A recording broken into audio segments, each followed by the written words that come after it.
Décembre 1941. L'attaque de Pearl Harbor a finalement provoqué l'entrée des États-Unis dans la Deuxième Guerre mondiale. The Axis powers are not going to win this war. Avec les Américains, les Alliés souhaitent anéantir les U-boats qui menacent le ravitaillement maritime de la Grande-Bretagne. Cependant, les Allemands ont un nouveau plan, une nouvelle cible. Toute cible était bonne. J'ai regardé autour de moi et je me suis dit que certains ne survivraient pas. Les commandants d'élite des U-boats sont sur le point de rapprocher dangereusement le champ de bataille le long des côtes canadiennes et américaines.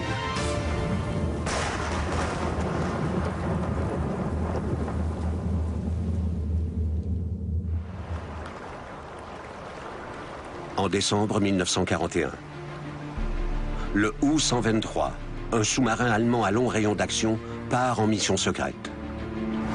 Reinhard Hardegen est l'un des commandants de U-boat les plus téméraires du Troisième Reich. Nous sommes partis le 23 décembre. Parce que je ne voulais pas que les membres de l'équipage aillent fêter la veille de Noël dans les bordels ou les tavernes.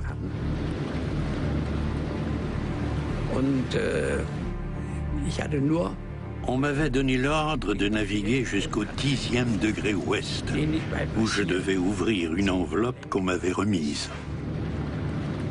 Après 4 jours en mer, Hardegen ouvre l'enveloppe qui contient les ordres secrets. Il découvre que sa mission fait partie d'un plan audacieux.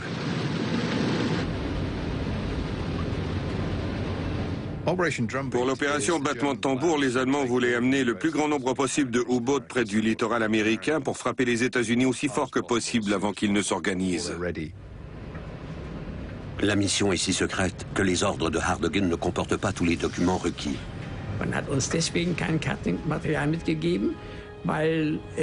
On ne nous avait pas donné de carte, parce que quelqu'un au pays aurait pu apprendre que les sous-marins se dirigeaient vers les États-Unis.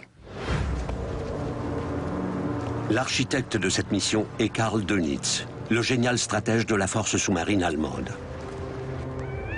Dönitz souhaite attaquer les navires de ravitaillement américains depuis longtemps, mais Hitler lui interdisait de le faire, car il craignait que les États-Unis déclarent la guerre à l'Allemagne. L'entrée en guerre de la superpuissance permet enfin à Dönitz de lancer l'attaque. Dönitz considère la côte est américaine comme le maillon faible de la chaîne de ravitaillement vitale des Alliés. Les navires qui quittent les ports canadiens traversent l'Atlantique en convoi, protégés par des navires de guerre canadiens et britanniques.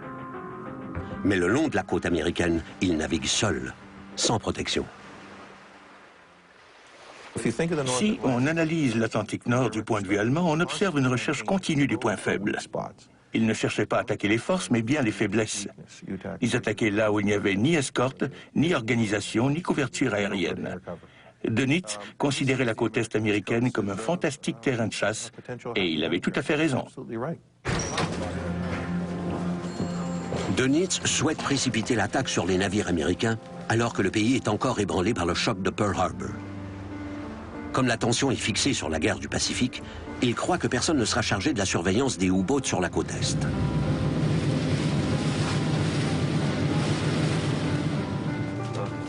Pour atteindre son objectif, Dönitz doit faire appel au plus gros sous-marin de son arsenal, le type 9. Avec une longueur de 76 mètres et une largeur de 6,7 mètres, il est plus long qu'un 747. Le sous-marin transporte 48 hommes et 22 torpilles. On peut y stocker suffisamment de nourriture et de carburant pour atteindre les États-Unis et y chasser pendant 2 semaines avant de revenir ravitailler. Dönitz envoie Hardegen et 4 autres sous-marins vers la côte est de l'Amérique du Nord pour lancer l'opération Battement de tambour. 2 d'entre eux ont pour objectif la côte canadienne, alors que Hardegen et 2 autres commandants font route vers les États-Unis. Leur mission, couler des navires marchands. Quand j'ai ouvert l'enveloppe, je me suis rendu compte que mon objectif était New York. Nous avons présumé que les Américains seraient très surpris parce qu'ils ne s'attendaient pas à ce que des sous-marins allemands se rendent aussi loin des côtes européennes. Le 11 janvier 1942, Hardogan et son équipage sont en mer depuis 19 jours.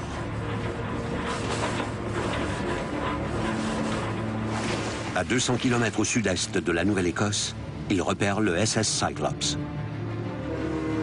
Ce qu'on aperçoit en premier, c'est la fumée. La plupart des navires de l'époque étaient propulsés au charbon et leurs moteurs émettaient de la fumée.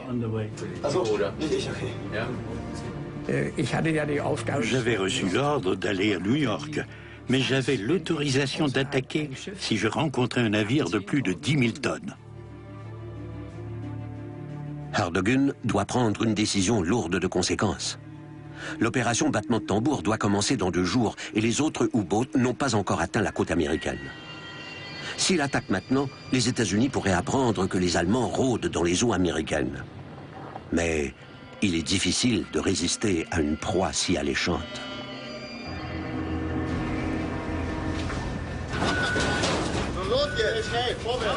Les sous-mariniers du U-123 reçoivent l'ordre de regagner leur poste de combat.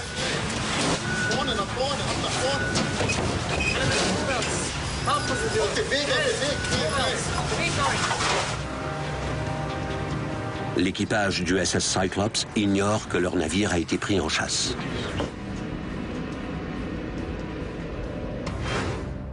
Ken Ramsden, artilleur de défense anti-aérienne, se trouve sur le SS Cyclops. Nous ne pensions pas qu'il y avait des U-boats dans cette région à cette époque. Aucun navire marchand n'a jamais été attaqué aussi près des États-Unis auparavant, donc l'équipage ne se méfie pas des sous-marins. Le navire est en route pour Halifax. Il transporte 181 personnes, passagers et membres d'équipage.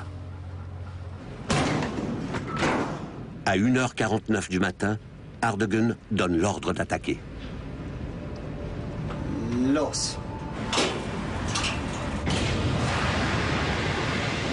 Il faut 4000 heures personnes pour construire une torpille G7A. Un moteur puissant propulse l'engin meurtrier de 1500 kg à 32 nœuds. La torpille garde sa trajectoire grâce à des gyroscopes.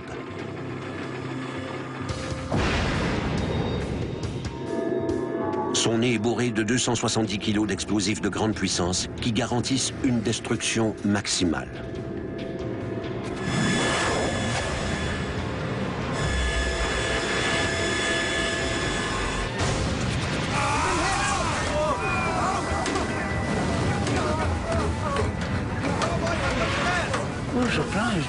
Nous avons été surpris que ce soit un U-boat. Aucun n'avait été vu aussi à l'ouest. Nous pensions que c'était une mine. Mais l'opérateur radio du SS Cyclops n'est pas dupe. Il tente désespérément de contacter les autorités navales.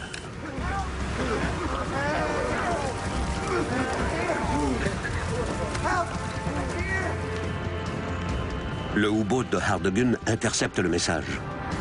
Il doit réduire le Cyclops au silence avant que quelqu'un sur la côte reçoive l'appel de détresse et se rende compte que les Allemands approchent. J'ai tout de suite voulu frapper le pont et la salle des radios avec l'artillerie pour empêcher le navire de transmettre des messages. Ken Ramsden descend du pont le long d'une corde et constate que le canot de sauvetage a coulé. Quelqu'un m'a crié « Reviens sur le navire, Ken ». J'ai répondu que je ne pouvais pas remonter avec la corde. Tout ce que je pouvais faire, c'était sauter à l'eau. C'était glacial. J'ai aperçu des lumières rouges au loin et j'ai nagé dans cette direction.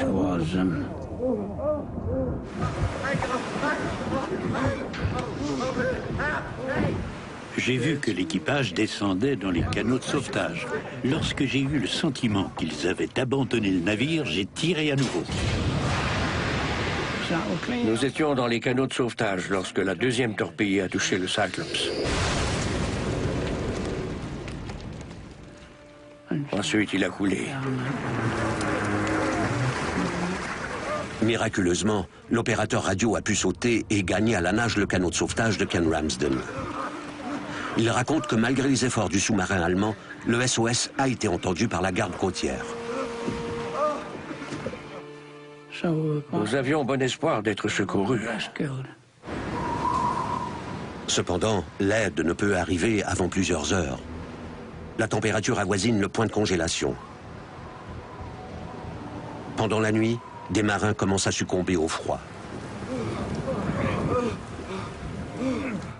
Je n'avais jamais vu d'homme mort de ma vie. Il y en avait un à mes pieds. Ses camarades l'ont relevé et je les ai aidés à le jeter par-dessus bord.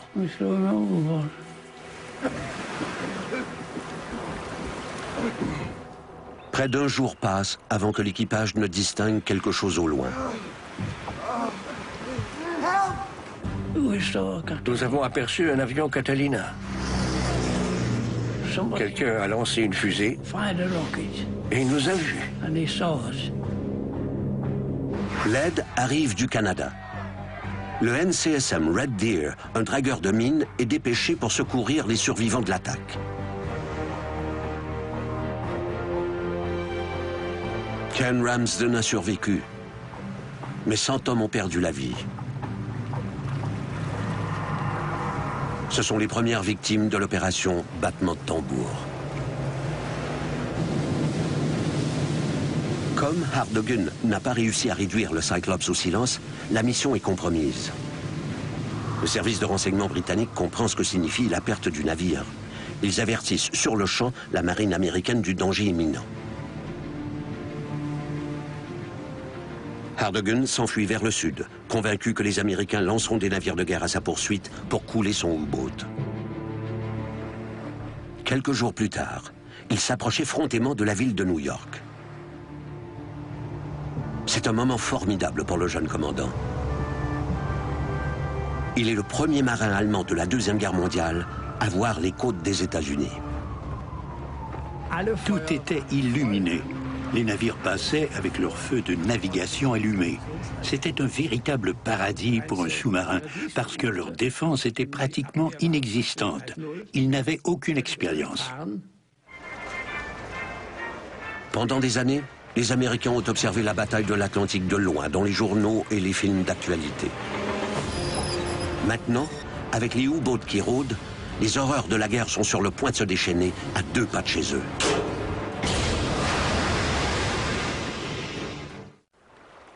Le 15 janvier 1942, 5 U-boats se trouvent le long de la côte américaine. Le U-123, commandé par Hardogan, est en position près de la rive sud de Long Island à New York. À 1h40 du matin, une vigie aperçoit le Coimbra, un immense pétrolier britannique. Les pétroliers étaient des cibles de choix, parce que le pétrole, tout comme aujourd'hui, était un produit très recherché. Pas de carburant, pas de combat.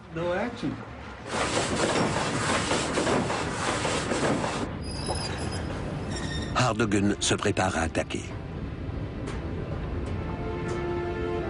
J'ai vu une ombre et j'ai pu établir sa trajectoire exacte. Nous nous sommes placés devant et nous avons fait feu.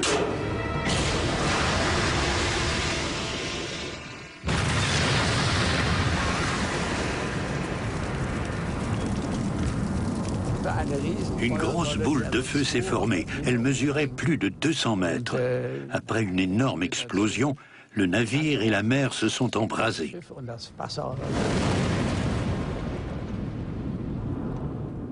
On avait l'impression que le brasier pouvait être vu de New York, tant il était intense.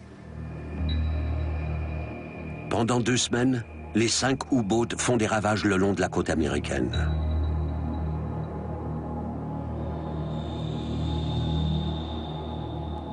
« 23 navires sont coulés, dont 8 par Hardogan. C'est l'une des plus fructueuses missions de la guerre.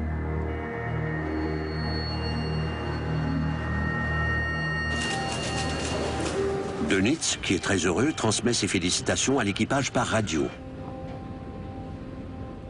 Le message disait, pour Hardigan, qui a fait de l'opération un succès, un bon roulement de tambour. Dönitz envoie davantage de sous-marins pour poursuivre le massacre. La responsabilité d'arrêter les U-boats incombe à l'amiral Ernest King, le commandant en chef des forces navales des États-Unis. King est un officier de marine de carrière. Il vient d'un milieu populaire. Il a gravi les échelons dans la marine américaine en ayant la réputation d'être un officier décidé, dur et exigeant. C'était un homme difficile et irascible.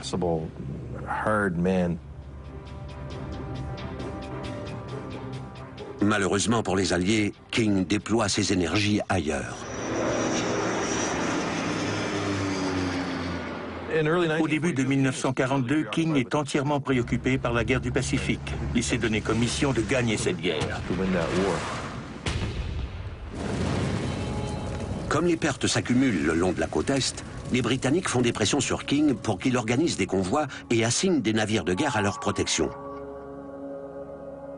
Il refuse, prétextant qu'il n'a pas suffisamment de destroyers pour assurer cette protection.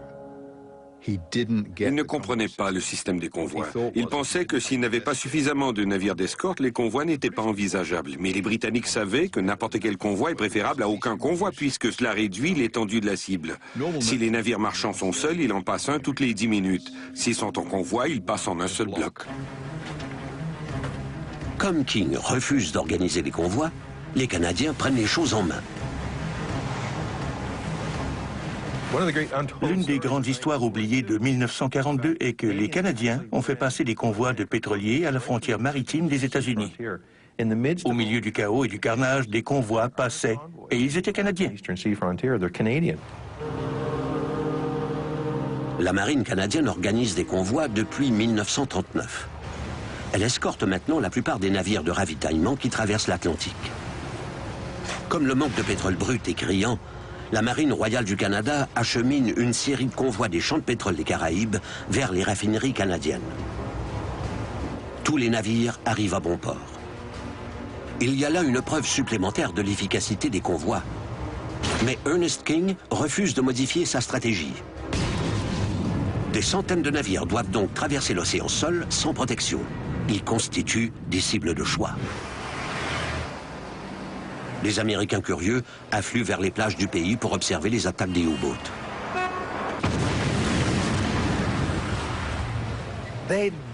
Ils allaient en voiture jusqu'au littoral. Il y en avait parfois une vingtaine. Toute la famille y était. Ils cherchaient des survivants avec des jumelles. Comme les phares de leur voiture illuminaient la mer, les navires qui passaient se découpaient dans l'obscurité, alors que les U-boats étaient à l'affût. Nous avons perdu 1 million de tonnes de marchandises dans cette région.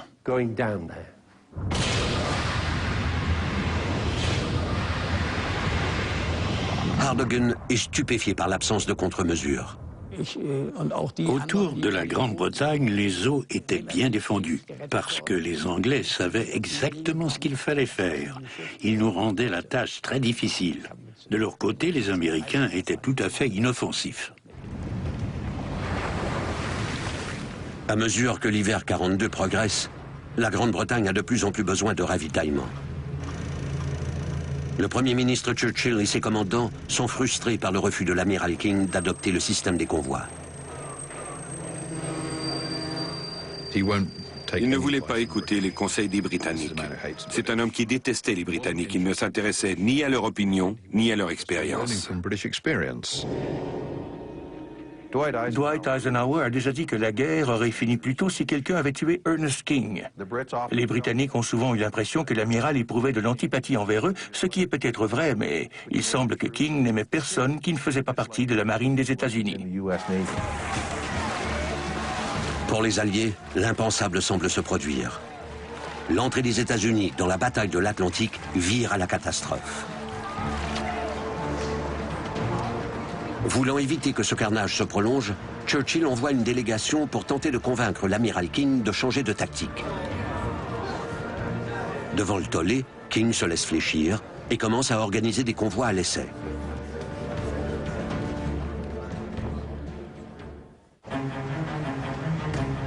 Les Canadiens envoient des navires et des hommes pour seconder les Américains. Les U-boats de Dönitz ont envoyé 2 millions de tonnes de marchandises par le fond en seulement 4 mois.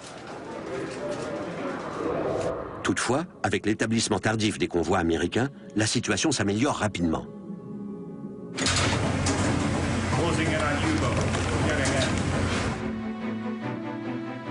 Lorsque le commandant d'élite Hardegen retourne au large des côtes américaines pour une seconde mission à la fin de mars 1942, les conditions de chasse ont changé du tout au tout. Le ciel grouille d'avions qui cherchent les U-boats. Il est difficile de chasser sans devenir une proie. 15 jours après avoir atteint la zone de combat, le U-123 est repéré par un avion de patrouille anti-sous-marine. Le pilote transmet aussitôt la position du U-boat à un destroyer qui se trouve à proximité. Hardegen plonge.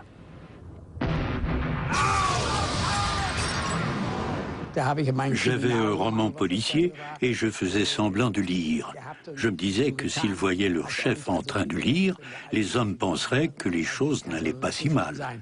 L'officier de quart, Hans von Schröder, m'a tapé sur l'épaule et m'a dit « Commandant, votre livre est à l'envers ».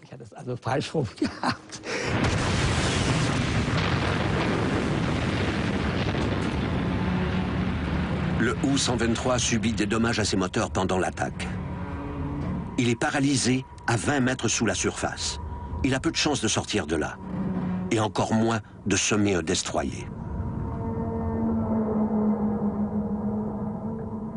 Hardegen arrive à la conclusion qu'il ne reste qu'une solution. Son équipage doit regagner la surface à la nage. Nous avions décidé d'abandonner le sous-marin. Je pouvais entendre le navire qui allait et venait à notre recherche. Pourtant, il ne lançait pas de grenades sous-marines. J'ai remarqué ensuite qu'il s'éloignait. Hardegen décide alors de tenter de sauver son sous-marin. Pendant plus d'1 heure, il travaille dans un silence de moine. Après avoir réussi à faire démarrer un moteur, il tente une remontée. En nous servant du moteur électrique, parce que les moteurs diesel ne fonctionnaient plus, nous avons avancé un peu. Pendant 2 interminables minutes, le U-boat reste au fond de l'océan. Finalement, il commence à remonter.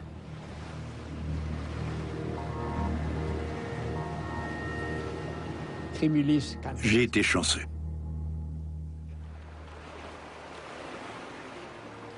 Le destroyer est reparti, convaincu d'avoir coulé le sous-marin ennemi.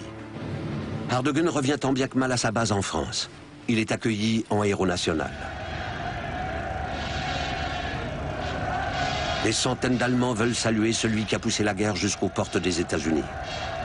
Avec 24 navires coulés à son actif, Hardegen rejoint le panthéon des plus célèbres commandants de U-boat.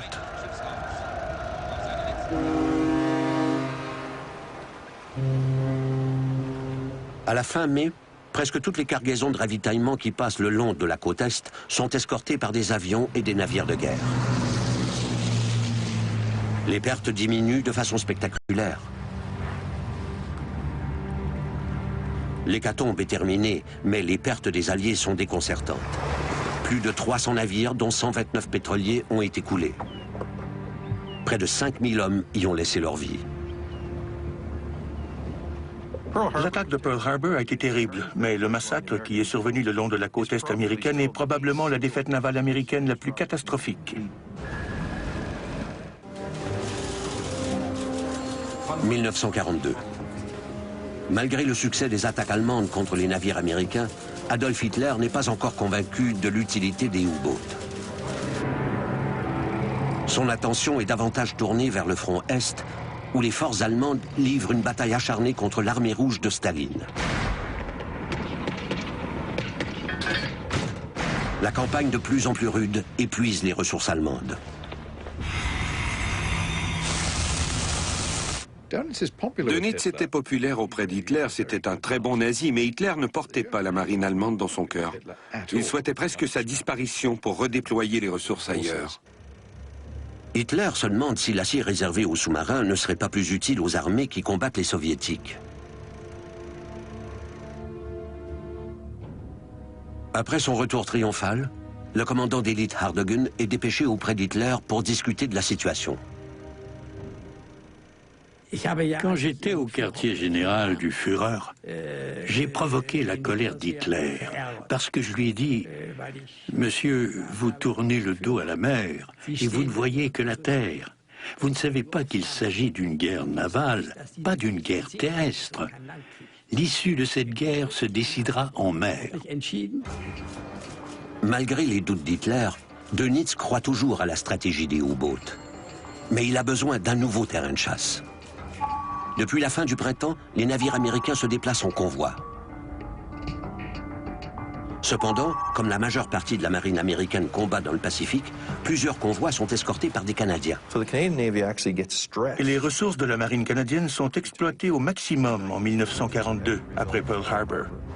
À long terme, la flotte américaine disparaît peu à peu de l'Atlantique Nord, et c'est surtout la marine canadienne qui doit prendre la relève. Nous avons commencé à escorter des convois à New York, à Boston et tout le long de la côte, parce qu'il n'y avait plus de navires de guerre américains. Ils étaient tous dans le Pacifique. La marine canadienne escorte alors plus du tiers des convois de l'Atlantique Nord. On ne peut guère lui en demander plus.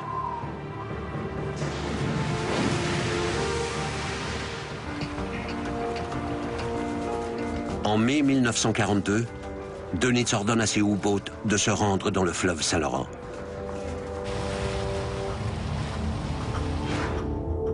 Les attaques précédentes en Amérique se sont déroulées le long des côtes. Mais cette fois, les U-boats, de façon effrontée, s'infiltrent à des centaines de kilomètres au cœur du territoire ennemi. La plus grande partie des cargaisons canadiennes à destination de la Grande-Bretagne passe par ce goulot. Une attaque à cet endroit réduirait radicalement le ravitaillement des Britanniques. Le fleuve est un environnement idéal pour les U-boats de Dönitz. Au milieu de l'Atlantique, les convois sont difficiles à repérer. Dans le fleuve, ils viennent à eux. Ce que les Allemands faisaient, c'est qu'ils postaient 2 sous-marins dans le Saint-Laurent et laissaient le convoi passer devant eux. Le fleuve offre un autre avantage aux sous-marins. Les sonars, ou ASDIC, ont été conçus pour fonctionner dans les eaux froides et profondes de l'océan. Dans le Saint-Laurent, les ondes sonores ont du mal à pénétrer des couches d'eau douce et d'eau salée. Le faisceau se déforme et les sous-marins deviennent pratiquement invisibles. À partir de mai 1942, les U-boats terrorisent les navires qui passent dans le Saint-Laurent. Les Canadiens en manque de ressources peuvent difficilement contre-attaquer. À la fin de l'été, Dönitz lance une campagne qu'il espère décisive. Le 6 septembre 1942, le QS-33, un petit convoi de 13 navires, quitte la ville de Québec en direction de Sydney, en Nouvelle-Écosse. 2 U-boats immergés le prennent en filature. La corvette Arrowhead est l'un des navires d'escorte du convoi. Jeff Smith est l'opérateur de sonar. Nous venions de la côte, nous étions à environ 2 kilomètres au large. Il y avait un navire marchand à tribord. J'étais sur la passerelle et je voyais le navire qui nous suivait. J'observais sa silhouette se découper dans la lumière du phare. Et je me suis dit, tiens, voilà qui ferait une cible parfaite pour... Une torpille de l'un des U-boats a touché la coque de l'Areas, un cargo grec transportant des milliers de tonnes de bois et d'acier. Jeff Smith est responsable de l'un des sonars de l'Arrowhead. Il doit trouver le U-boat avant qu'il ne frappe de nouveau. On balayait de chaque côté, environ 10 ou 15 degrés. On émettait un ping, et s'il rencontrait quelque chose, on entendait... Ping, whoop, ping, whoop, ping, whoop. Smith sait que le U-boat n'est pas loin, mais il est incapable d'établir un contact suivi. On pouvait obtenir un bon ping, puis ne rien entendre pendant 10 minutes. On ne savait jamais à quoi s'attendre. Parfois, il n'y avait rien, seulement de la friture. Dissimulé par les eaux agitées du Saint-Laurent, le U-boat reste indétectable. La corvette fait marche arrière pour aider l'équipage du cargo touché. Nous avons commencé à les sortir de l'eau. Certains avaient des brûlures. Il y avait 10 ou 15 hommes qui agonisaient sur le pont. Un deuxième sous-marin s'approche pour attaquer le convoi.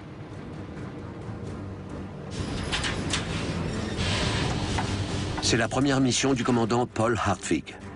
Il rêve de devenir un as parmi les as. Hartwig a lancé simultanément 3 torpilles en direction de 3 navires.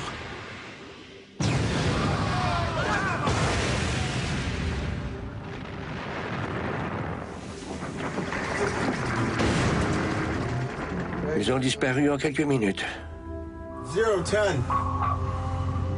L'Arrowhead réussit à obtenir un faible signal sur le sonar. Nous nous sommes lancés à sa poursuite. Nous avons avancé vers lui pour l'avoir directement dans notre mire.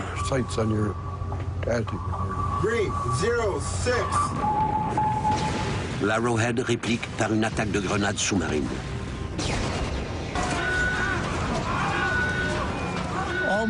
C'est comme une masse géante qui frappe un objet immobile. On ne sait pas si on sera vivant ou non 2 minutes plus tard.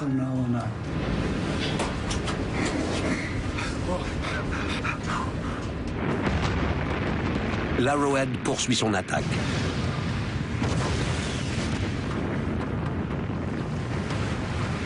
Nous avons commencé à 1500 mètres. Et nous nous sommes approchés jusqu'à 500 mètres. Les signaux étaient devenus très courts. Puis, tout d'un coup, il a disparu. Le U-boat s'est volatilisé. Hartwig a déployé son Pillenwerfer, une invention allemande utilisée pour bloquer les vaisseaux des sonars alliés. Un Pillenwerfer est une espèce de comprimé effervescent géant. Quand on le met à l'eau, il fait des bulles qui forment un rideau qui détourne le faisceau du sonar. On perd alors le contact avec le sous-marin. Hartwig s'enfuit et poursuit son saccage. Il coule 3 autres navires. Les Canadiens se déploient pour tenter de retrouver Hartwig et détruire son sous-marin.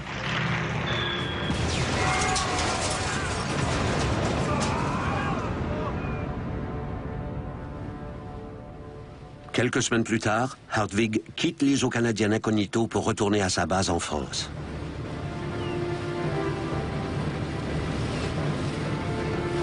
Le succès de sa mission prouve l'incapacité de la marine canadienne à protéger son propre territoire. Le premier ministre Mackenzie King interdit le Saint-Laurent aux navires de ravitaillement alliés. Dönitz a encore réussi à ébranler l'ennemi. La fermeture du Saint-Laurent entraîne une diminution alarmante des exportations canadiennes vers la Grande-Bretagne. Ce que les Alliés redoutaient devient de plus en plus plausible. La Grande-Bretagne ne pourra plus tenir bien longtemps.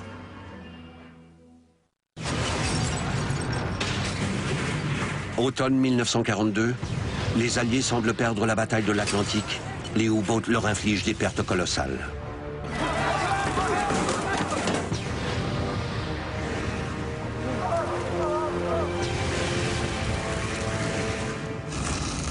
Mais il y a une lueur à l'horizon. L'industrie américaine produit des navires en série à une cadence effrénée. Beaucoup d'entre eux sont des navires Liberty.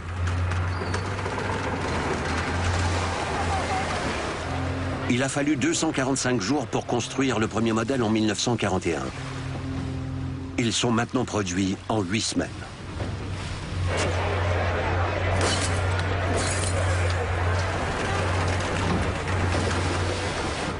Chacun de ces entrepôts flottants peut transporter des centaines de chars d'assaut ou suffisamment de vivres pour nourrir 1 demi-million de personnes pendant près d'une semaine.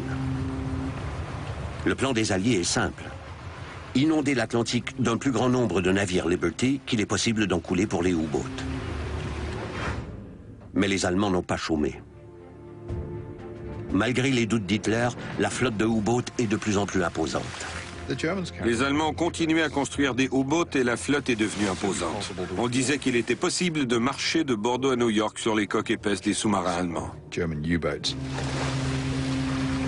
À la fin de l'année, la flotte devrait en compter 400. 100 de plus que le nombre nécessaire pour gagner la guerre, selon Dönitz. Et il sait où les dépêcher.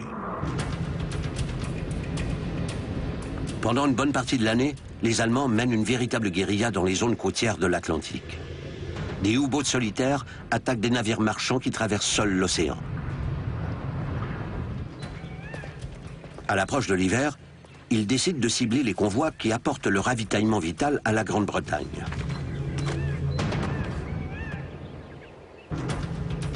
C'est un plan dangereux. Ces convois sont bien protégés. Des navires d'escorte bien armés accompagnent les navires marchands. Pendant une bonne partie de la traversée, ils peuvent également compter sur des avions armés de grenades sous-marines. Toutefois, Dönitz connaît le talon d'Achille des convois. Il y a une vaste région de l'océan, au milieu de l'Atlantique Nord, qui se trouve hors de portée des avions alliés. Il y a une espèce de zone morte au milieu où les avions conventionnels de l'époque ne pouvaient pas opérer efficacement, qu'ils viennent d'Islande, d'Irlande du Nord ou de Terre-Neuve. Les avions ne peuvent pas faire l'aller-retour. Dönitz sait que dans cette zone, il n'aura pas à se soucier des avions. Pour affronter les escortes, il décide de faire appel à sa stratégie de la meute de loups, c'est-à-dire que des groupes de sous-marins attaqueront les convois simultanément. Pour augmenter ses chances de succès, Dönitz coordonnera lui-même les opérations. Sa prochaine cible, le convoi SC-107, comprenant 42 navires qui ont quitté New York en direction de la Grande-Bretagne le 24 octobre. Leur escorte canadienne est composée d'un destroyer et de quelques corvettes. En 1942, près de la moitié des escortes des convois transatlantiques sont canadiennes. Pour respecter ses obligations, la marine a dû prendre de l'expansion très rapidement. Les hommes partent souvent en mer après un entraînement très bref. Collis Lancaster se trouve à bord d'une corvette qui a pour mission de défendre le convoi SC-107. Nous n'avions eu que 16 semaines de formation avant d'aller en mer. Pendant ces semaines, nous n'avions passé que 8 heures sur un yacht transformé. C'était notre seule expérience sur l'eau. Ce qui n'aide en rien, la plupart des navires canadiens sont équipés de radars et de sonars vétustes. Leurs navires n'étaient pas aussi bien équipés que ceux des Britanniques pour des raisons très compréhensibles. Ils étaient à la fin de la chaîne alimentaire lorsqu'on parle d'équipement électronique de pointe. Trouver un U-boat avec ces antiquités s'avère une mission impossible. Le deuxième jour de la traversée, les escortes reçoivent un message radio affolant. Une imposante meute de U-boats suit le convoi SC-107. Les recrues canadiennes inexpérimentées vont se mesurer aux meilleurs hommes de la flotte sous-marine du Troisième Reich.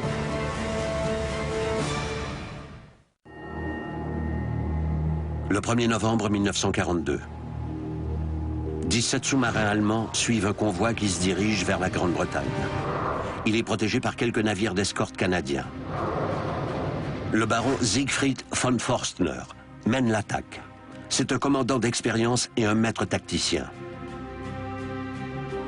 Son plan est simple, mais implacable.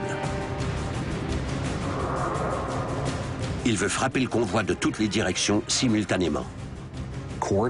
Les attaques coordonnées venant de multiples directions forcent les escortes à réagir au lieu d'être proactives. C'est la clé pour fragiliser les défenses. Un sous-marinier professionnel, von Forstner, qui joue un rôle clé dans la bataille du SC-107, savait ces choses.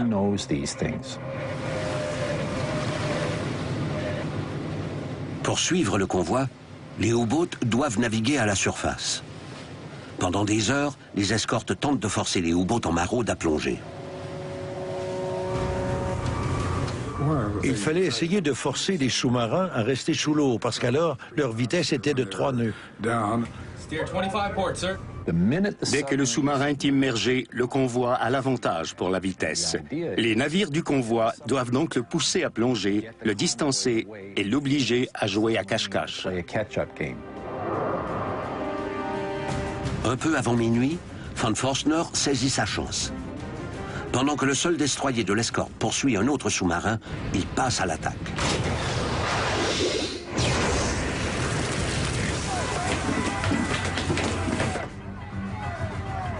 Les Canadiens répliquent. Von Forstner doit plonger en catastrophe et subir l'assaut des grenades sous-marines.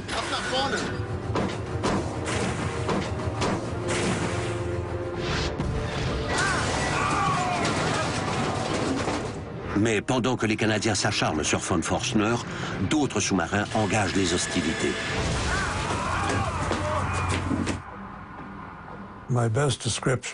La meilleure description de ce qui arrivait lorsqu'un convoi était attaqué par une meute de U-boats, c'était le chaos absolu.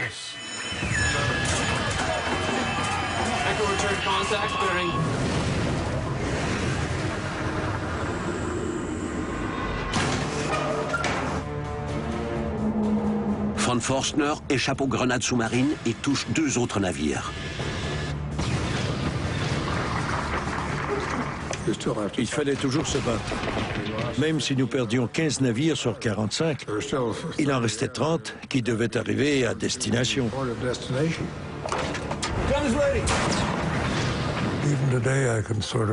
Encore aujourd'hui, j'entends le bruit des navires qui explosent.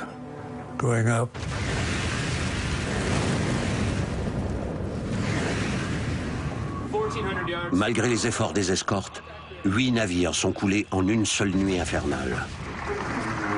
Pendant 2 jours encore, le convoi est pilonné par les U-boats alors que les escortes tentent de sortir de la zone sans couverture aérienne. La stratégie de Dönitz est couronnée de succès.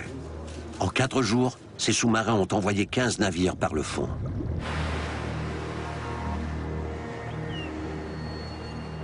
Toutefois, le convoi SC-107 a traversé le pire. Il peut maintenant être secondé par l'aviation. Le quartier général de Liverpool, le centre névralgique des forces navales alliées, est informé du massacre. Quelques bombardiers s'envolent d'Islande pour tenter de sauver ce qui reste du convoi décimé.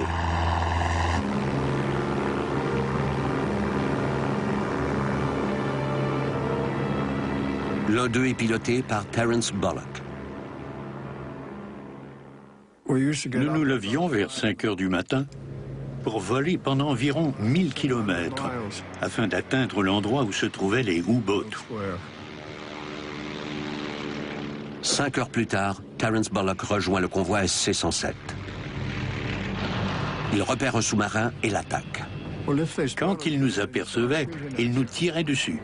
J'avais l'habitude de les traquer jusqu'à environ 15 mètres, de descendre à leur niveau, puis de faire feu.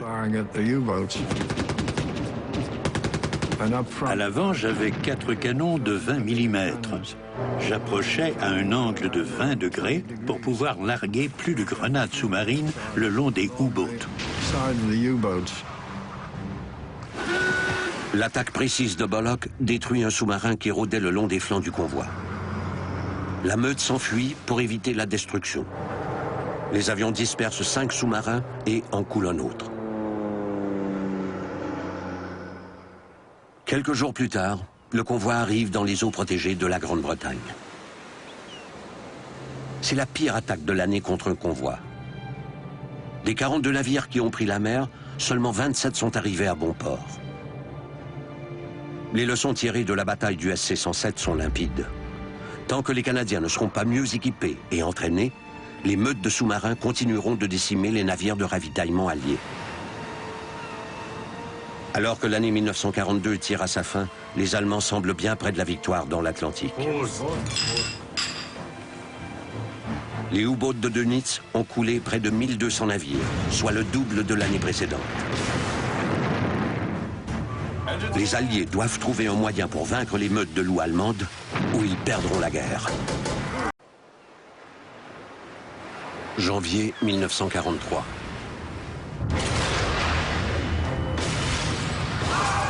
La bataille de l'Atlantique est sur le point d'atteindre son paroxysme.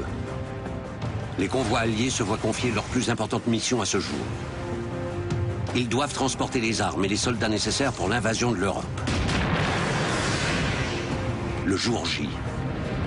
Afin d'arrêter les convois, les Allemands conçoivent de nouvelles armes et de nouveaux sous-marins. C'était une suite de mesures et de contre-mesures. C'était nos machines contre les leurs. Ils doivent contrecarrer la plus grande invasion de l'histoire.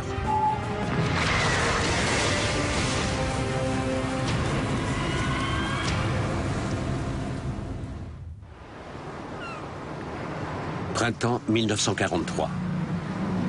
Les U-boats coulent près de 110 navires alliés chaque mois.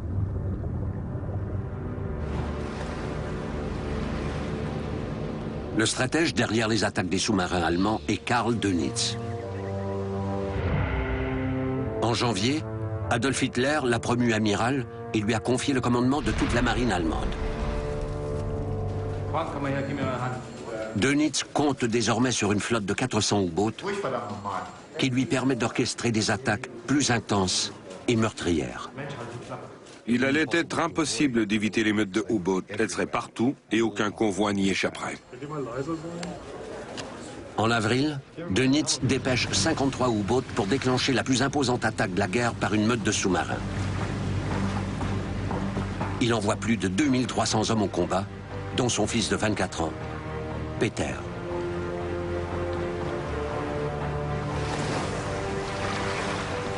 Le moment de l'offensive est bien choisi. Pendant près d'un an, environ la moitié des escortes de convois dans l'Atlantique Nord étaient canadiennes. Privés des meilleurs radars et sonars, les convois canadiens étaient souvent décimés. Mais en juillet, la marine du Canada a été relevée de ses obligations d'escorte afin de mieux équiper ses navires et de former davantage ses marins.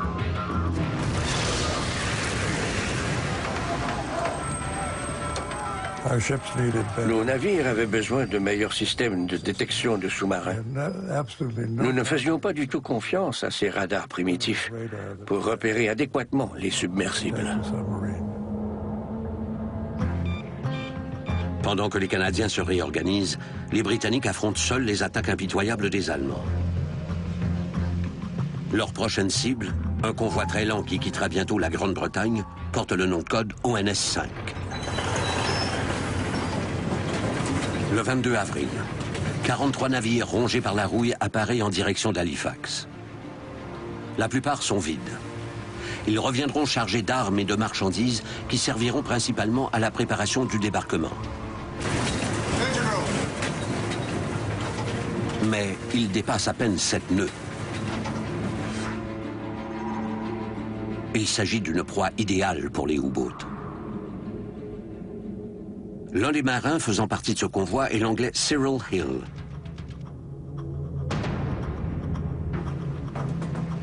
Âgé de 28 ans, il est artilleur à bord du Harper Lee. Dans sa grande sagesse, quelqu'un a décidé un jour que les navires marchands devaient avoir des moyens de défense. Nous étions responsables de l'équipement de défense et nous devions l'utiliser au besoin. Toutefois, le convoi est accompagné par 12 navires d'escorte, soit le double du nombre habituel.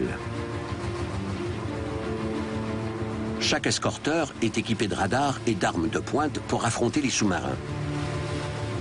Ce convoi presque vide est sur le point d'entrer dans l'histoire en se mesurant à la plus imposante meute de U-boats de la Deuxième Guerre mondiale. Le convoi est suivi par des avions provenant d'Irlande et d'Islande équipés de radars pour détecter les sous-marins. Les avions forçaient les U-boats à rester sous l'eau. Même si le U-boat n'était pas repéré par l'avion, ils voyaient l'avion et plongeaient. Ils devenaient moins efficaces. Pour atteindre leur vitesse maximale, les U-boats doivent se déplacer à la surface. Les avions leur posent donc problème. Toutefois, il y a une vaste région de l'Atlantique où les avions de l'époque ne peuvent se rendre. Sur une étendue de plus de 1600 km, les convois ne peuvent compter sur aucune défense aérienne. Un convoi lent comme l'ONS-5 sera dépourvu de toute couverture aérienne pendant 5 jours. Cette zone constitue le terrain de chasse privilégié des U-boats. Dans la zone sans couverture aérienne, les U-boats naviguent en surface. Ils profitent d'une meilleure visibilité et se déplacent plus rapidement. Au début du mois de mai, après une semaine et demie de traversée, le convoi entre dans la zone fatidique où les U-boats sont à l'affût. À Berlin, Dönitz coordonne l'attaque par radio. Il donne l'ordre à ses commandants de frapper sans merci.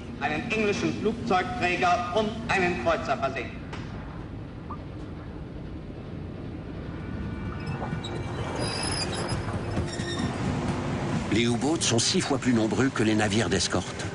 Mais ils doivent attaquer pendant que le convoi se trouve dans la zone sans couverture aérienne.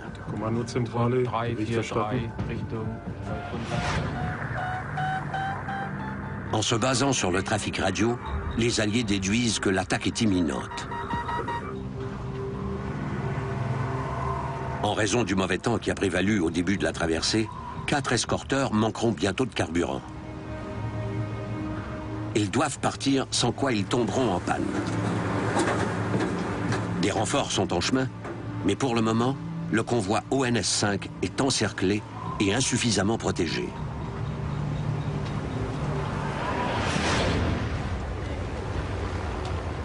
Devant la situation critique du convoi, un avion Catalina de l'Aviation royale du Canada décolle d'urgence de la base de Terre-Neuve.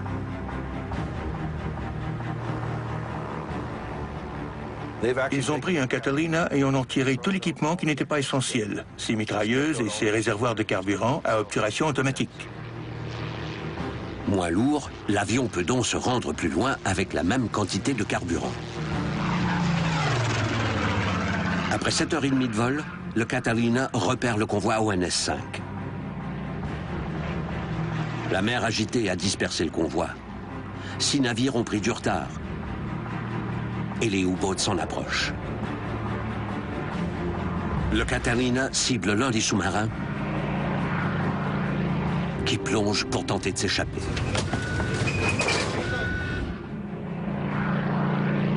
Le Catalina lance alors 4 grenades sous-marines. Le U-boat disparaît en mer, trop endommagé pour poursuivre le combat. Il reste tout de même 52 sous-marins dans la bataille. Le Catalina rentre à sa base. Les U-boats ciblent alors le Harper Lee, l'un des navires du convoi principal.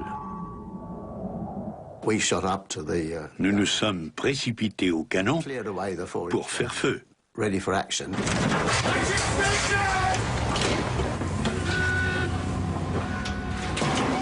Mais il est déjà trop tard.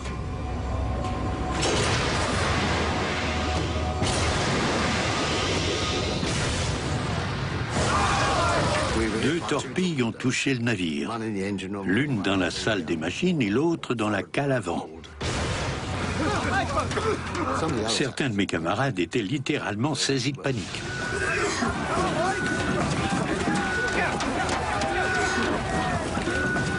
J'étais trop occupé pour avoir peur. Cyril Hill met un canot de sauvetage à la mer. Le canot s'est éloigné du navire. Le navire coulait et l'homme le plus bas sur le filet d'abordage a été emporté par les flots. J'ai appelé 2 de mes camarades sur le pont. Nous avons fumé en attendant la fin. Il n'y avait rien d'autre à faire.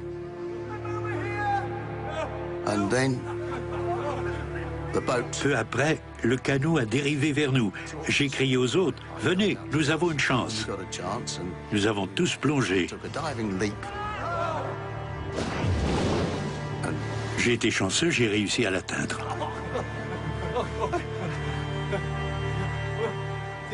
Le Harper Lee n'est pas le seul à connaître ce sort. Los! 9 autres navires alliés sont coulés avant le coucher du soleil. En Allemagne, Dönitz se réjouit. La gigantesque meute de sous-marins allemands comble ses attentes. La nuit tombée, les Alliés s'attendent à ce que les sous-marins tapis dans l'obscurité les attaquent de nouveau.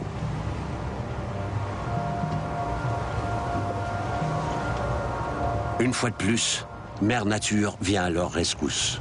Un épais brouillard se lève. Les U-boats ne voient plus leur cible. Dönitz leur ordonne de rester à la surface et de poursuivre l'attaque. Contrairement aux sous-marins allemands, les navires d'escorte alliés sont munis de radars.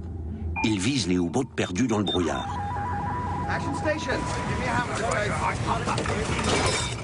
Les prédateurs sont devenus des proies.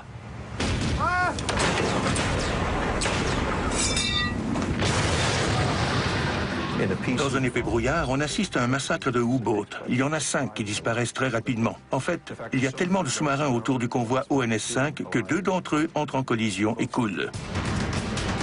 Pour échapper aux tirs des navires alliés, les sous-marins plongent sous les eaux protectrices.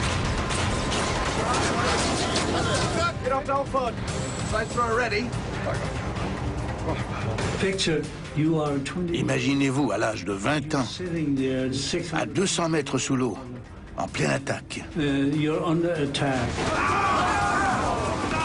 Je ne pouvais absolument rien y faire. Je ne pouvais pas m'enfuir, ni me mettre à l'abri. Je ne pouvais que l'accepter.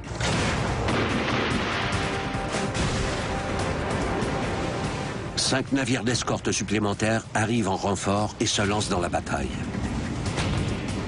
Au cours des 2 jours suivants, les Alliés coulent 6 U-boats et 4 ou 5 autres retournent péniblement à leur base. C'est un moment décisif de la guerre.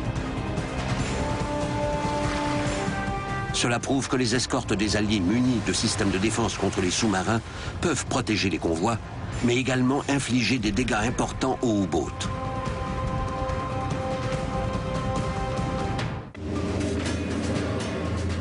Printemps 1943. Après 3 ans d'efforts soutenus, les Alliés semblent enfin avoir l'avantage dans l'Atlantique. Ce revirement arrive à point. Franklin Delano Roosevelt, le président des États-Unis, et Winston Churchill, le Premier ministre britannique, planifient une invasion de l'Europe qui nécessitera plus d'1 million de soldats et 16 millions de tonnes d'armement.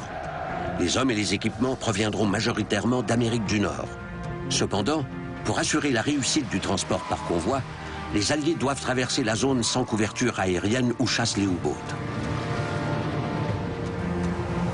Les Américains trouvent une manière d'y parvenir. Leur solution est un bombardier à long rayon d'action, le B-24 Liberator. Cet avion peut franchir une distance de 3200 km, suffisamment pour couvrir toute la traversée des convois.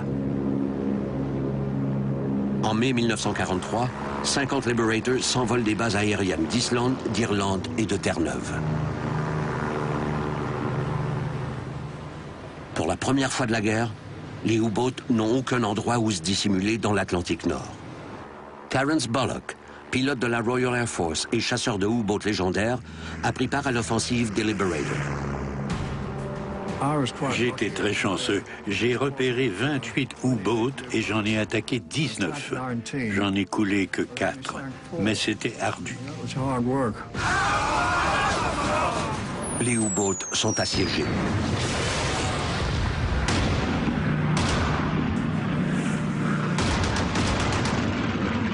Pour l'amiral Dönitz, il s'agit d'une véritable catastrophe. Le 22 mai, nous avions déjà perdu 31 U-boats depuis le début du mois. Un bilan effroyable. C'était un revers aussi cinglant qu'inattendu. Le massacre sera qualifié de mai noir. Environ 1800 hommes perdent la vie dans les U-boats. Parmi eux, le fils de l'amiral, Peter Dönitz. Le 24 mai, Karl Dönitz juge qu'il ne peut continuer à essuyer des pertes aussi colossales. Il ordonne à tous les U-boats encore au large de rentrer à leur base. En juin 1943, J'ai dû prendre la décision la plus difficile de la guerre.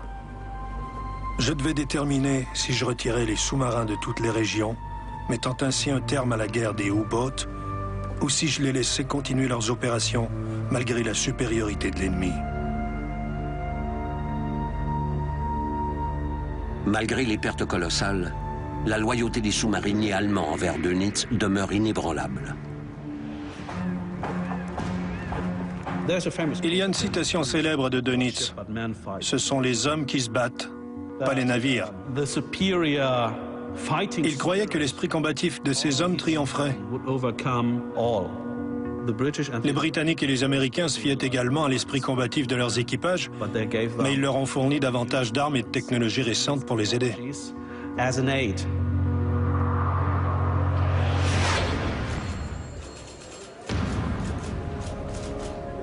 Dönitz consent à moderniser sa flotte.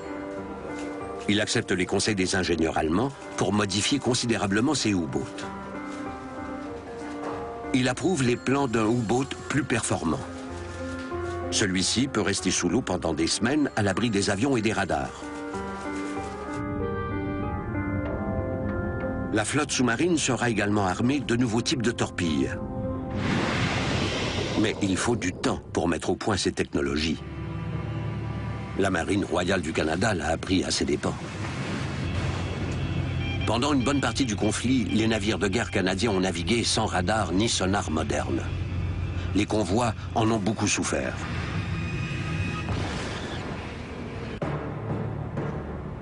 Cependant, après une remise en état de 3 mois, les navires sont enfin munis des appareils nécessaires pour affronter les U-boats. En 1943, il n'y a aucun doute que la marine canadienne était très performante. À l'été, elle avait été réorganisée, rééquipée et nouvellement entraînée. Elle était donc très efficace dans la défense des convois. Le 30 avril 1943, le contre-amiral Leonard Murray est nommé commandant en chef pour l'Atlantique Nord-Ouest. C'est la première fois qu'un Canadien se retrouve à la tête d'un théâtre de guerre allié. En août, William Lyon Mackenzie King, le premier ministre du Canada, reçoit le président Roosevelt et le premier ministre Churchill à Québec. Ils discutent de la date de l'invasion de l'Europe, le fameux jour J. L'opération Overlord est prévue pour le printemps 1944. In due time, we shall communicate the secret information of the Quebec Conference to Germany, Italy, and Japan. Pour que l'invasion réussisse, les convois doivent acheminer 200 000 tonnes d'armement et de marchandises chaque mois en prévision du jour J. Afin d'y parvenir, les industries nord-américaines redoublent d'ardeur.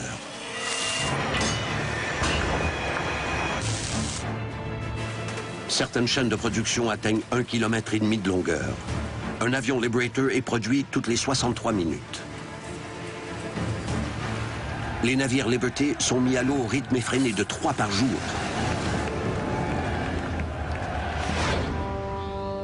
Dönitz sait qu'il doit trouver un moyen d'arrêter les convois, sans quoi l'Allemagne perdra la guerre.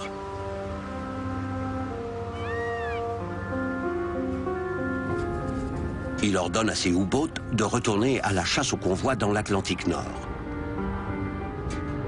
Il espère que les nouvelles technologies dont sont dotés les sous-marins les aideront, mais il sait pertinemment que les victimes seront nombreuses.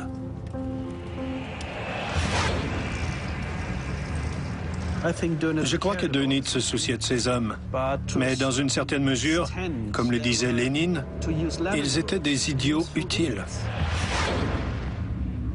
Rien de plus, rien de moins.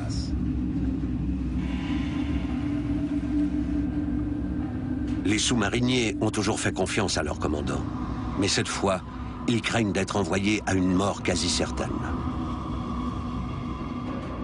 Avant de partir, nous devions emballer nos effets personnels dans une caisse de bois conçue à cet effet et y inscrire l'adresse de notre plus proche parent. Lorsque le sous-marin ne revenait pas, ils expédiaient cette boîte avec une petite note et le dossier était clos.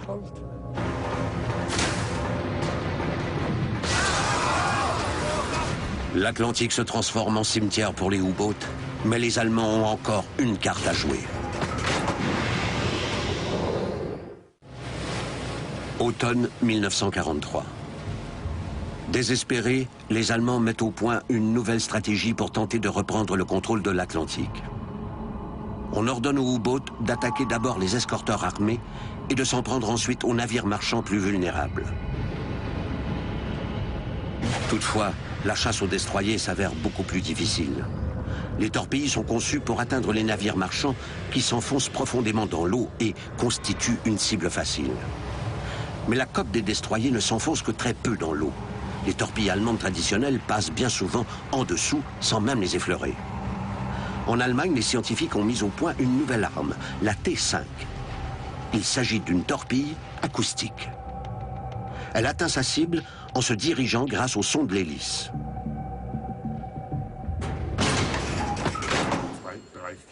En septembre 1943, Dönitz envoie à nouveau ses U-boats modernisés dans l'Atlantique Nord pour tenter d'arrêter les convois alliés. Werner Hirschmann est mécanicien à bord du U-190. Il a vu la torpille acoustique en action. Le commandant a fait remonter le sous-marin. Par le périscope, il a vu un petit navire de guerre qui approchait très rapidement. Il a décidé de lancer une torpille acoustique dans sa direction.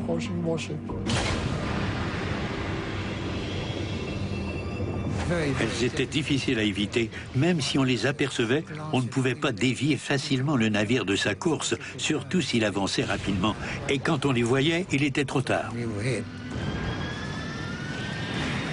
Les Allemands lancent des torpilles acoustiques contre 2 convois en septembre 1943. Cette nouvelle arme prend les Alliés par surprise. 3 navires d'escorte et 6 navires marchands sont coulés. La torpille acoustique répond parfaitement aux attentes de Dönitz. Mais le triomphe allemand est de courte durée. Des membres de la marine canadienne ont trouvé une manière de faire échec à la torpille acoustique quelques heures seulement après sa première utilisation. La contre-mesure était astucieuse. Les navires lançaient une bouée qui faisait du bruit et la remorquaient à l'arrière. La torpille s'élançait ainsi vers ce damné engin qui ne valait pas plus de $20. Cependant, ce n'est pas l'unique contribution des Canadiens en cette année 1944. Ils se voient assigner une tâche colossale dans l'Atlantique. Au printemps 1944, la marine canadienne a pris en charge toutes les missions d'escorte des convois de l'Atlantique entre New York et le Royaume-Uni. Nous pouvions enfin jouer le rôle que nous souhaitions dans l'Atlantique, mais que nous ne pouvions pas assumer auparavant. Pour une marine qui ne possédait qu'une dizaine de navires 5 ans plus tôt, c'est une réussite prodigieuse.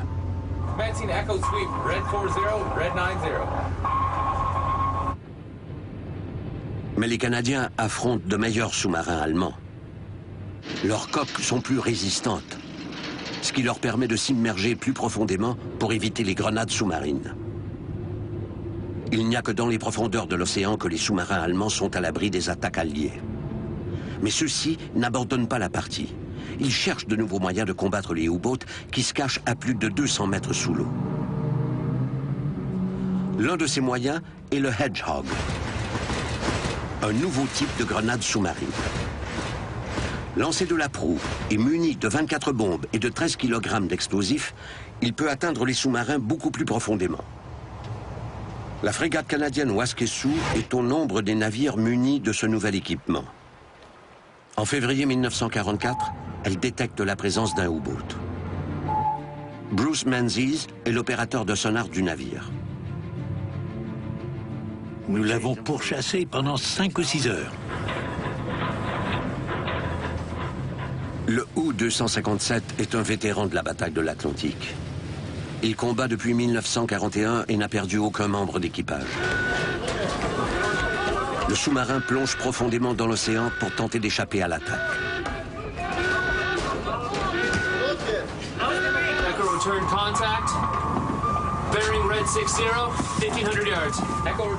Quand il se trouvait à 1250 mètres, on voulait s'approcher à 1000, puis à 500 mètres. Enfin, on se trouvait assez proche pour passer à l'action.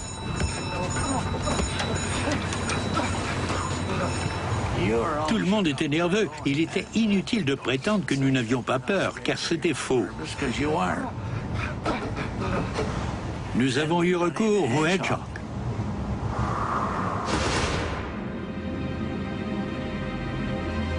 Mais cette nouvelle arme a un défaut.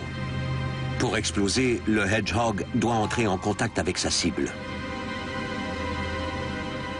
Le U-257 survit à l'attaque. En 1944, de nombreuses grenades sous-marines sont dotées de poids supplémentaires et de nouveaux détonateurs qui leur permettent de plonger plus profondément avant d'exploser.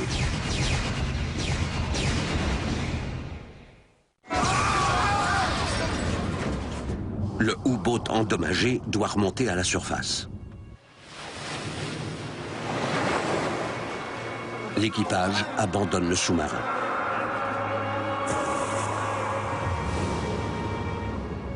Le commandant du sous-marin est monté sur la tourelle, alors que le U-boat s'enfonçait dans la mer. Il a lancé son gilet de sauvetage à l'un de ses hommes qui était à l'eau. Il l'a salué et a sombré avec le sous-marin. Les hommes l'ont salué à leur tour. Seulement 19 membres d'équipage survivent à l'attaque. Après avoir contrôlé l'Atlantique pendant 3 ans, l'espérance de vie d'un sous-marinier est passée à 100 jours en 9 mois à peine. Les innovations technologiques allemandes se soldent par un échec. Dönitz a perdu 36 U-boats en moins de 3 mois. Mais il est persuadé de la supériorité des sous-marins depuis plus de 30 ans. À la veille du débarquement, il s'accroche à cette conviction. En 1944, qui sera une année difficile, mais couronnée de succès, nous anéantirons les voies de ravitaillement des Britanniques avec une nouvelle arme sous-marine. Printemps 1944. À l'approche du jour J, des centaines de milliers de soldats font la traversée de l'Atlantique vers la Grande-Bretagne en prévision de l'invasion de l'Europe. Certains voyagent à bord de paquebots luxueux comme le Queen Elizabeth et le Queen Mary sur lequel était assigné Frank Scanlon. Sur le Queen Mary, on transportait 10 000 soldats par traversée. Parfois, il y en avait jusqu'à 15 000.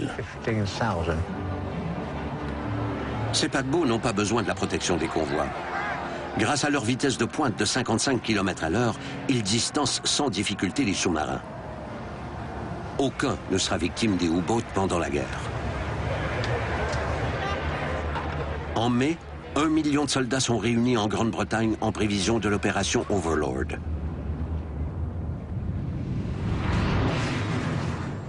Leur arrivée en Europe constitue une défaite cuisante pour Dönitz. Après une guerre de près de 5 ans, il a perdu la bataille de l'Atlantique. Désespéré, l'amiral mise sur la technologie pour reprendre l'avantage. Il sait que la faiblesse principale de ces U-boats est qu'ils ne peuvent rester submergés que quelques heures à la fois. Leur batterie s'épuise rapidement. Toutefois, il a trouvé une solution. Le schnorkel. Le schnorkel est un mât formé de 2 tuyaux. Le premier sert d'échappement pour les moteurs diesel et l'autre amène de l'air frais au moteur et au système.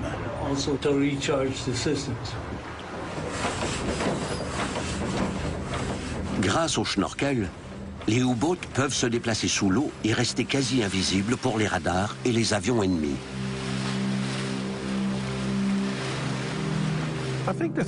La menace des U-boats pendant le débarquement allié était bien réelle.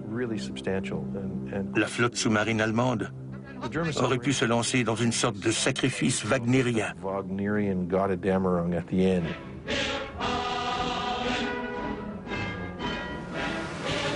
Ils auraient pu venir par vagues pour tenter de décimer la flotte d'invasion alliée. Le 6 juin 1944, c'est enfin le jour J. Plus de 150 000 hommes entreprennent la traversée de la Manche, soit près de 160 km. Personne ne sait combien d'entre eux se rendront à destination.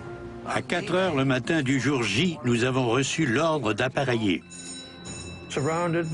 Nous étions entourés de 5300 navires qui tiraient des roquettes. Dönitz est pris au dépourvu. On a fait croire aux renseignements allemands que le débarquement se ferait plus loin, au nord-est. L'amiral ordonne à ses hommes de regagner leur U-boat.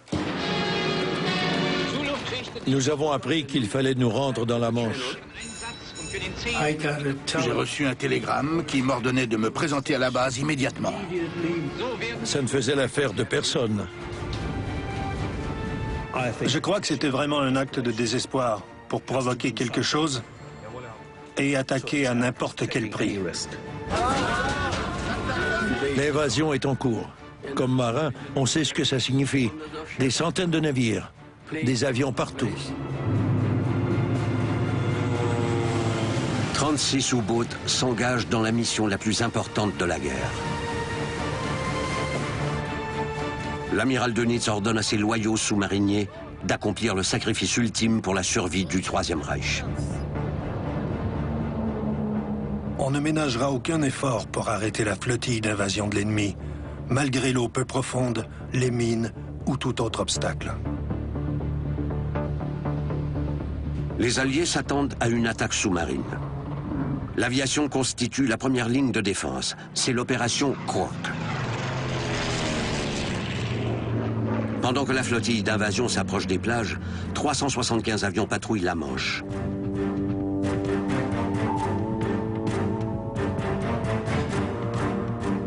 Doug Harrington est navigateur à bord d'un bombardier Liberator. Le but était de bloquer la Manche en faisant des allers-retours entre l'Angleterre et la France. Plusieurs Liberators patrouillaient en groupe. Une flotte de 36 U-boats quitte le golfe de Gascogne en direction de l'entrée de la Manche. Dönitz compte sur les nouveaux schnorkels pour contrer les défenses alliées.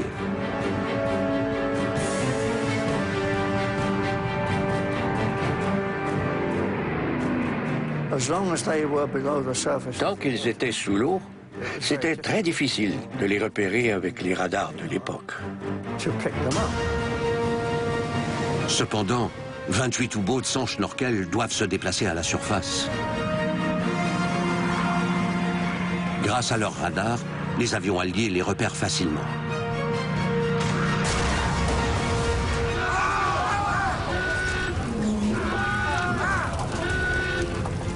Dix d'entre eux sont détruits ou endommagés. Mais les 8 U-boats munis de schnorkel évitent d'être repérés en restant sous l'eau. Mais aux abords de la Manche, ils rencontrent un autre obstacle. Des rangées de navires de guerre. Le but est d'amener l'ennemi à passer à travers des lignes de défense successives et de l'obliger à se battre chaque fois avec un désavantage numérique. Plusieurs des navires sont ceux utilisés par les Canadiens dans l'Atlantique.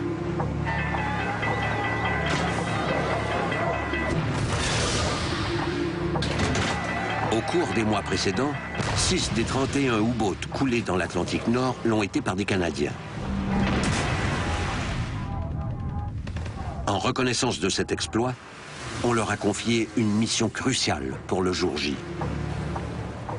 Notre tâche était de nous rendre à l'entrée de la Manche pour empêcher les sous-marins d'y pénétrer.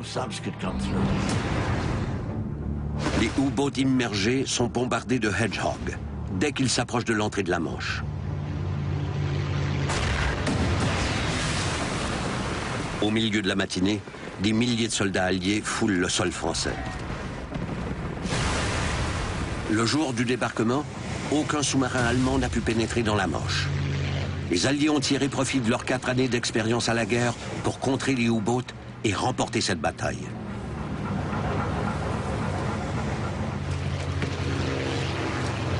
« 156 000 soldats débarquent en France et menacent la survie du Troisième Reich.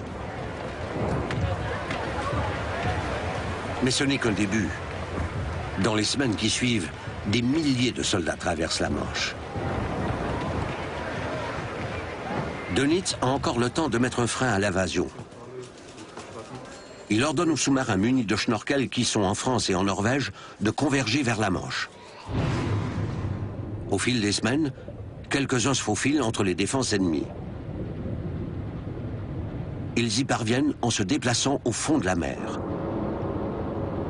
C'est l'endroit idéal pour échapper aux radars alliés. Il y avait trop d'obstacles dans l'eau, dont de vieux navires et toutes sortes d'objets qui nous empêchaient de repérer les sous-marins.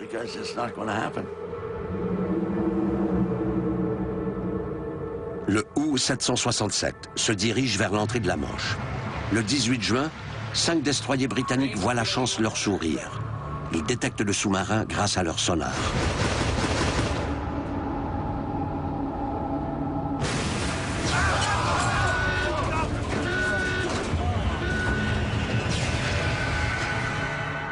L'électricien Walter Schmittenknop est à bord du U-boat endommagé. Nous étions une vingtaine d'hommes à l'arrière. L'eau a commencé à monter lentement. Mes camarades étaient déjà morts. J'entendais de faibles cris. L'eau montait jusqu'à ma bouche. Je commençais à suffoquer.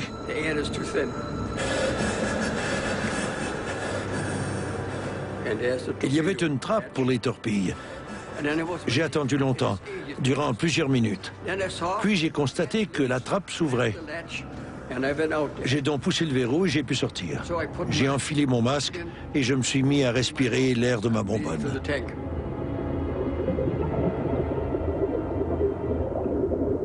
Je suis remonté très lentement. J'ai cru voir défiler toute ma vie. C'est la pire expérience qui soit.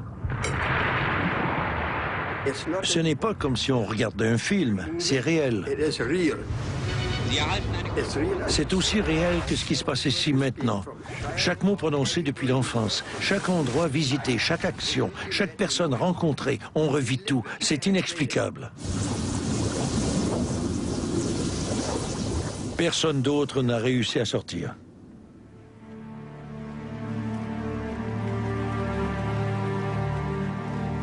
Je suis l'unique survivant.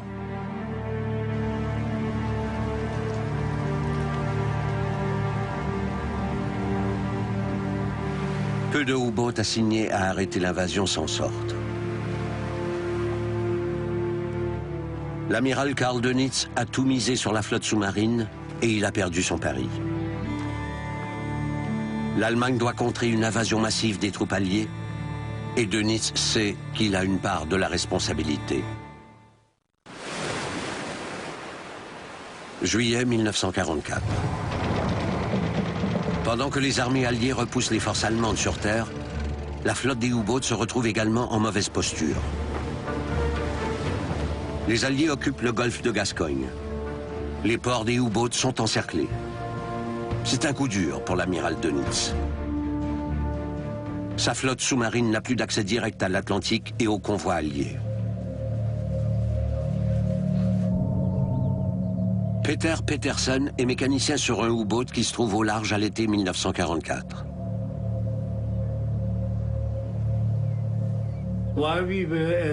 Alors que nous étions en mer, nous avons reçu l'ordre de ne pas retourner en France, mais d'aller plutôt en Norvège, une fois notre patrouille terminée, car les troupes alliées se dirigeaient vers nos bases dans le sud de la France. Il faut maintenant des semaines aux U-boats pour atteindre l'Atlantique à partir de leurs bases de Norvège et d'Allemagne. Toutefois, la plus grande surprise pour Dönitz survient le 30 avril 1945, lorsqu'Hitler se suicide. Dans l'après-midi, Karl Dönitz apprend qu'Hitler l'a désigné comme successeur. Il est le dernier Führer. C'est l'homme le plus loyal qui reste lorsqu'Hitler se fait sauter la cervelle. C'est pourquoi il obtient le poste. C'est le plus nazi d'entre tous les nazis encore vivants. Pendant 6 ans, Dönitz a souhaité avoir le contrôle absolu sur la flotte sous-marine. Maintenant que son souhait s'est réalisé, il est trop tard.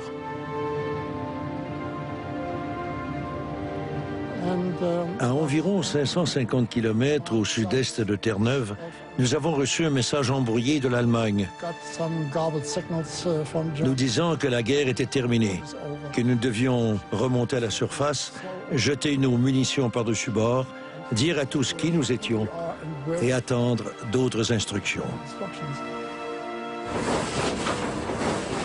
Le 8 mai, toutes les hostilités cessent sur terre et sur mer.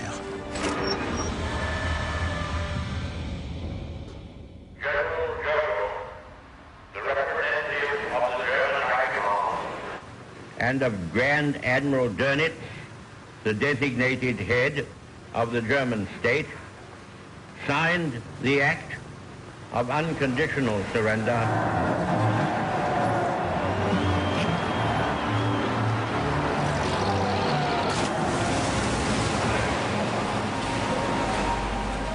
Plus d'une centaine de U-boats émergent des profondeurs de l'océan. Leur croix gammée est remplacée par des drapeaux noirs. Certains se rendent à la marine canadienne.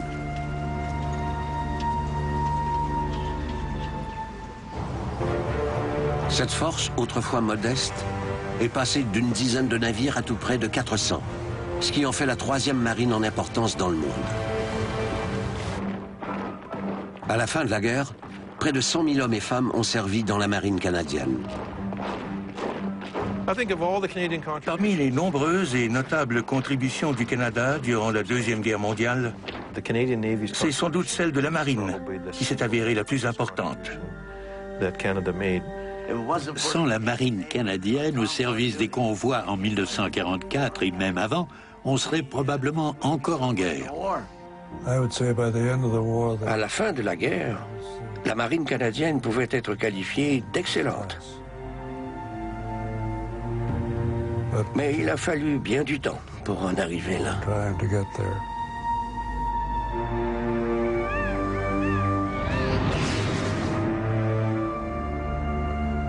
Le 23 mai, Dönitz se rend aux Alliés, convaincu qu'il n'a rien à se reprocher.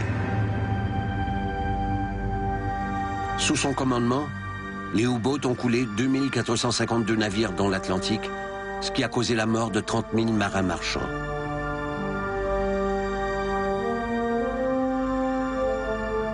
Mais les équipages des U-boats ont également payé un lourd tribut. 28 000 hommes ont été tués au combat. 75% de leur organisation a été décimée. Ils ont été anéantis. Aucun autre service des forces armées n'a connu un taux de perte aussi élevé. À la fin de la guerre, les U-boats qui semblaient invincibles sont devenus de véritables cercueils flottants.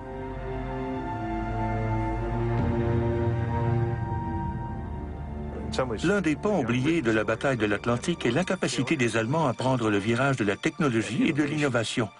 Dans le camp des Alliés, on était prêt à donner une chance à tous ceux qui proposaient des solutions.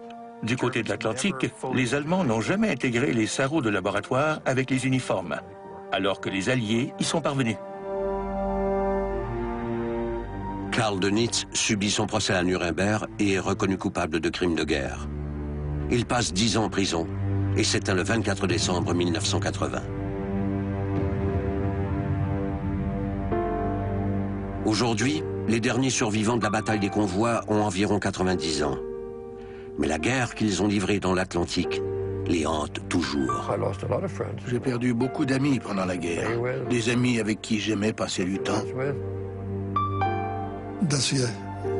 Bien entendu, nous voulions gagner la guerre. J'imagine que nos adversaires pensaient exactement la même chose. Et ils avaient aussi peur de la mort que nous. On est convaincu que tout ira bien. Que les pires choses n'arrivent qu'aux autres. J'ai frôlé la mort si souvent que je crois que tous les anges gardiens veillaient sur moi parce que je n'ai jamais été touché. Ma plus grande réussite, c'est qu'à la fin de la guerre, l'équipage de mon sous-marin et moi-même étions toujours en vie. On a perdu des amis auxquels on pense toujours. Je leur ai rendu visite au cimetière.